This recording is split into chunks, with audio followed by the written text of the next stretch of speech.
नमस्कार, आप देख रहे हैं जीबीएन 24 और मैं हूं आपके साथ प्रियांशी मिश्रा। बिहार विधानसभा चुनाव 2025 को लेकर बिहार ही नहीं बल्कि पूरे देश में इस चुनाव की चर्चा है।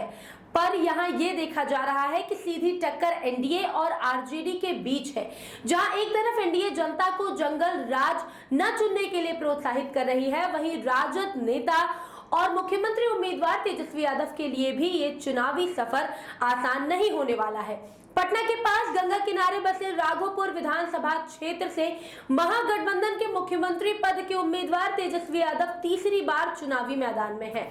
तेजस्वी यादव के लिए उनकी बहन और मां भी राघोपुर में मोर्चा संभाले हुए हैं। इसके बावजूद भी तेजस्वी यादव के लिए तीसरी बार यहां जीत दर्ज करना चुनौती बन गया है। तो आइए जानते हैं कि क्या है राघोपुर का समीकरण। महागठबंधन के मुख्यमंत्री पद के उम्मीदवार तेजस्वी यादव राघोपुर सीट से लगातार तीसरी बार जीत की तलाश में है।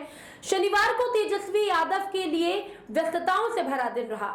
उनके दिन भर के चुनावी कार्यक्रम में 16 जनसभाएं शामिल थी।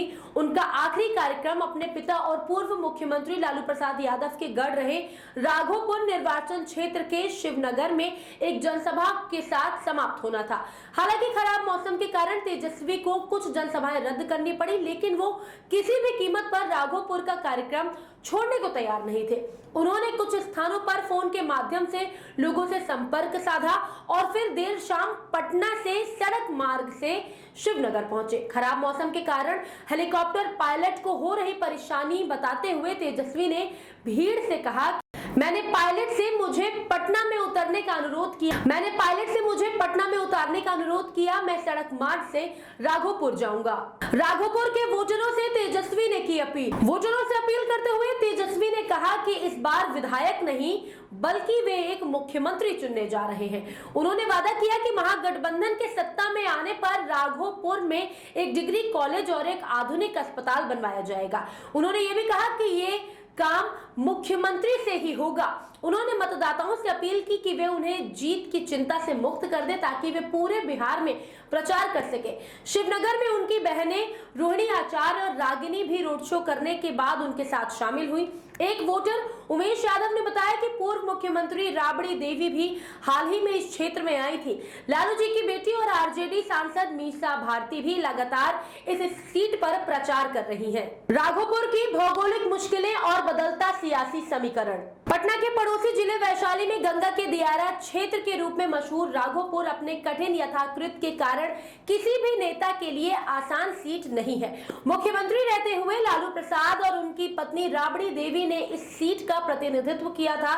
लालू परिवार के लिए यहाँ की यादव मतदाताओं की उच्च उपस्थिति हमेशा से अनुकूल रही है। गंगा नदी पर नए पुल के निर्माण के बाद राघोपुर की पहुंच पटना से आसान हो गई है। इस बार राघोपुर में एनडीए और विपक्षी महागठबंधन दोनों के लिए राजनीतिक समीकरण बदल गए हैं। 2020 की अगर बात करें तो 2020 के विधानसभा चुनाव में एनडीए के साथ चिराग पासवान नहीं थे, वहीं महागठबंधन के साथ मुकेश सहनी नहीं थे।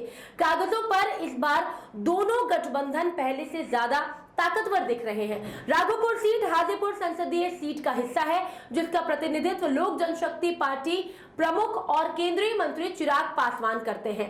चिराग पासवान इस क्षेत्र के एक मजबूत राजनीतिक शक्ति हैं। चिराग पासवान के पास अपना मजबूत वोट बैंक का आधार है। एनडीए का स्थानीय यादव चेहरा और पासवान का असर।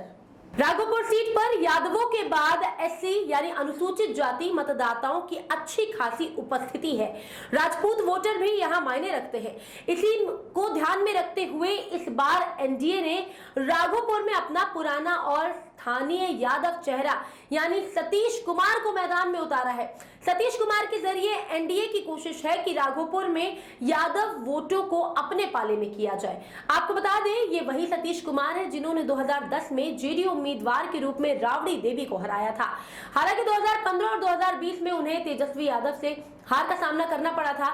जनसुराज ने भी यहां चंचल कुमार को मैदान में उतारा है। केंद्रीय मंत्री नित्यानंद राय ने सतीश कुमार के पक्ष में न केवल केवल प्रचार किया बल्कि क्षेत्र के विभिन्न हिस्सों में पंचायत प्रतिनिधियों के साथ बैठकें भी की। हालांकि राजद भी एनडीए खेमे में चिराग पासवान की मौजूदगी से उत्पन्न नई चुनौतियों से अवगत है।